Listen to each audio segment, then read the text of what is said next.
Kaleshwaram project విషయంలో రాష్ట్ర ప్రభుత్వం తీరు మసిపూసి మారేడికాయ చేసే విధంగా అన్న చందంగా ఉంది ఈరోజు. అంటే ముఖ్యంగా కాళేశ్వరం ప్రాజెక్ట్ అంటే ఒక మేడిగడ్డ అన్నట్టు, సో మేడిగడ్డతో మొత్తం కాళేశ్వరం ప్రాజెక్టే పోయిందనే విధంగా ఏదో 2-3 పార్లమెంట్ సీట్లలో లబ్ధి పొందడం కోసం, ఓట్ల కోసం వరద రాజకీయాలకు, బురద రాజకీయాలకు ఈరోజు కాంగ్రెస్ పార్టీ పాల్పడుతూ ఉంది.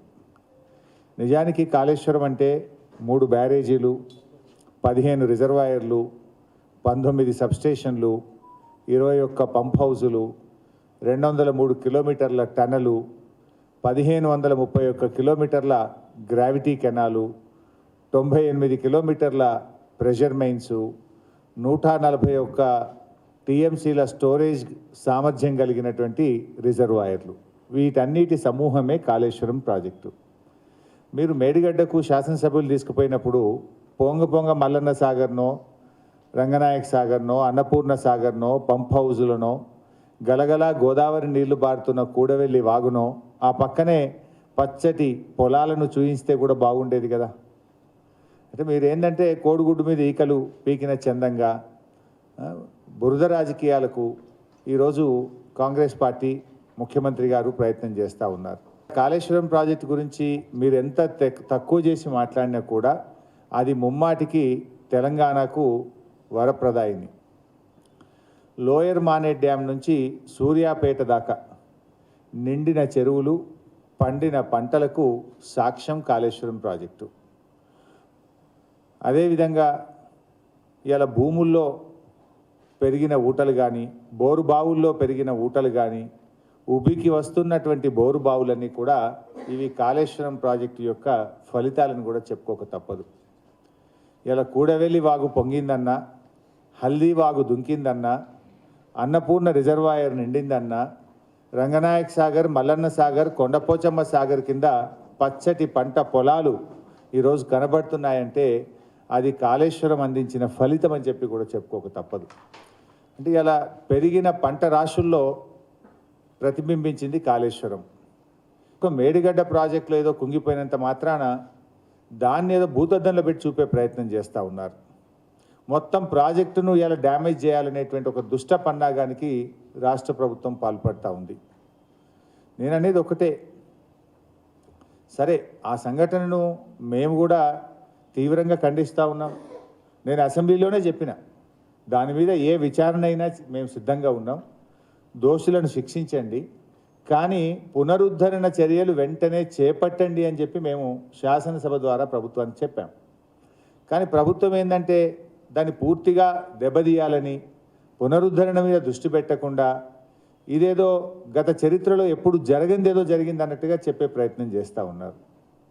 సరే ఈరోజు రాష్ట్రంలో ఎన్ని జరిగినాయి అనేది మీకు తెలియందేం కాదు, దేశంలో అయితే చాలా ఉన్నాయి. కానీ మన ఉమ్మడి రాష్ట్రంలోనే చూసుకుంటే కడెంవాగు ప్రాజెక్టు 1958లో కట్టగానే మొత్తం కొట్టుకుపోయింది, గేట్లతో సహా కొట్టుకుపోయింది.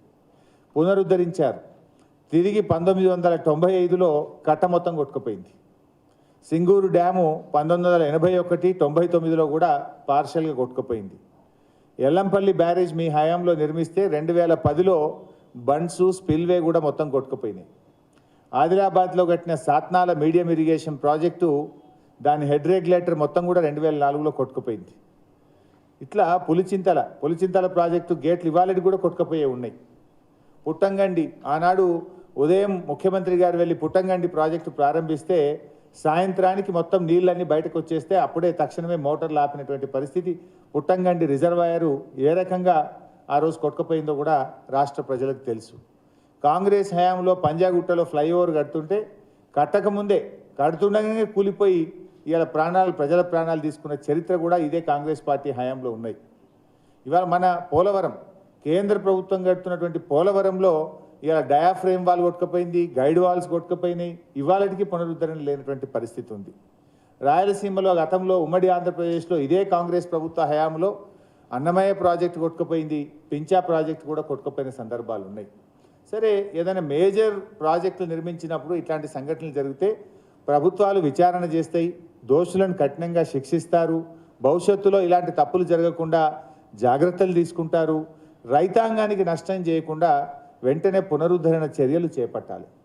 కానీ ఈ ప్రభుత్వం ఏంటంటే ఎంతసేపు కాళేశ్వరం మీద ఒక దుష్ప్రచారానికి ఇలా పాల్పడుతూ ఉన్నారు. కర్ణాటక నుంచి కాంగ్రెస్ పార్టీ ఎమ్మెల్యేలు వచ్చారు. ఈ రాష్ట్రంలో ఇరిగేషన్ ప్రాజెక్టులు చూస్తామంటే మీరు ఎక్కడికి పంపారు? కాళేశ్వరం ప్రాజెక్టులో భాగమైనటువంటి మల్లన్న సాగర్, రంగనాయక సాగర్ మీ కట్ట మీదికి పోయి మీరు కాంగ్రెస్ కర్ణాటక ఎమ్మెల్యేలకు ఇగో చూడండి మా ప్రాజెక్టులు ఎంత గొప్పగా ఉన్నాయని చూపించారు కదా. అదే కర్ణాటక కాంగ్రెస్ ఎమ్మెల్యేలు మెచ్చుకొని మన రాష్ట్ర ప్రభుత్వాన్ని, మన ప్రాజెక్టులను చూసి వాళ్ళు నేర్చుకొని పోయినరు, మెచ్చుకొని పోయినరు. మరి అదెందుకు చూపించరు? ఆ గొప్పతనాన్ని ఎందుకు ప్రజలకు చెప్పరు? అంటే మీరు ఒక దురుద్దేశంతో బురద జల్లే ప్రయత్నం చేస్తున్నారు. అదేవిధంగా నిన్న మనం టీవీల్లో కూడా చూసాం. ఈ ప్రాజెక్టు ఎంత ఆయకట్టు వచ్చిందంటే మరి ఇంజనీర్లు వాళ్ళు చెప్పబోతుంటే కొత్త ఆయకట్టే చెప్పు, మీ స్టెబిలైజేషన్ చెప్పకొని దబాయించినటువంటి తీరు కూడా మనం చూసాం. వాస్తవానికి ఇది కాంగ్రెస్ పార్టీ మొదలు 5 మంత్రులు పోయారు మేడిగడ్డ దగ్గరికి, ప్రజెంటేషన్ పెట్టినారు. వాళ్ళు as per the Congress government released report, ఇది కాంగ్రెస్ ప్రభుత్వం మంత్రులు మేడిగడ్డ దగ్గర పోయినప్పుడు ఒక మొత్తం రిపోర్ట్ ఇచ్చారు. ఆ రిపోర్టు ప్రకారంగానే చూస్తే కొత్త ఆయకట్టు 98,570 ఎకరాలు. వాస్తవానికి ఇంతకంటే ఎక్కువ కొత్త ఆయకట్టు ఉంది. మీకు చిన్న ఉదాహరణ చెప్తా. మొన్న ఒక 15 రోజుల క్రితం గౌరవ మంత్రి గారు కొండా సురేఖ గారు రంగనాయక సాగర్ ప్రాజెక్టు మీద నీటి విడుదల చేస్తూ 1,10,000 ఎకరాలకు నీళ్లు విడుదల చేస్తున్నాను అని స్వయంగా కాళేశ్వరంలో భాగంగా ఉన్న ఒక రిజర్వాయర్ నీళ్లు వదులుతూ 1,10,000 ఎకరాలకు నీళ్లు విడుదల చేస్తున్నా అని చెప్పి కొండా సురేఖ గారే చెప్పారు. అదే రోజు మల్లన్న సాగర్ వెళ్ళి కూడా నీళ్లు విడుదల చేసినారు. అది దుబ్బాక, మెదక్ నియోజకవర్గానికి వెళ్తాయి. మరి దాని ఆయకట్టు వేరే. కానీ మీ రిపోర్టు ప్రకారమే మీరు తక్కువ చూపించారు. సరే, 98,570 ఇది కొత్త ఆయకట్టని మీరు చూపించారు. ఇందులోనే ఏముంది? 456 చెరువులను మేము కాళేశ్వరం ప్రాజెక్ట్ కెనాల్స్ ద్వారా కలపడం జరిగింది. దీని కింద 39,146 ఎకరాలు బారినాయని చెప్తున్నారు. కాళేశ్వరం కెనాల్స్ కింద 456 చెరువులకు మేము నీళ్ళు ఇచ్చాం, 39,146 ఎకరాలకు నీళ్ళు వచ్చినాయన్నారు. అది కాకుండా ఎస్ఆర్ఎస్పి కాళేశ్వరం నీళ్ళని ఎస్ఆర్ఎస్పికి కలిపిన తర్వాత ఎస్ఆర్ఎస్పి స్టేజ్ 1, 2 నిజాం సాగర్ల కింద కూడా గత ప్రభుత్వాలు చెరువులకు తూములు పెట్టలేదు, చెరువులు ప్రాజెక్టులకు అనుసంధానం చేయలేదు.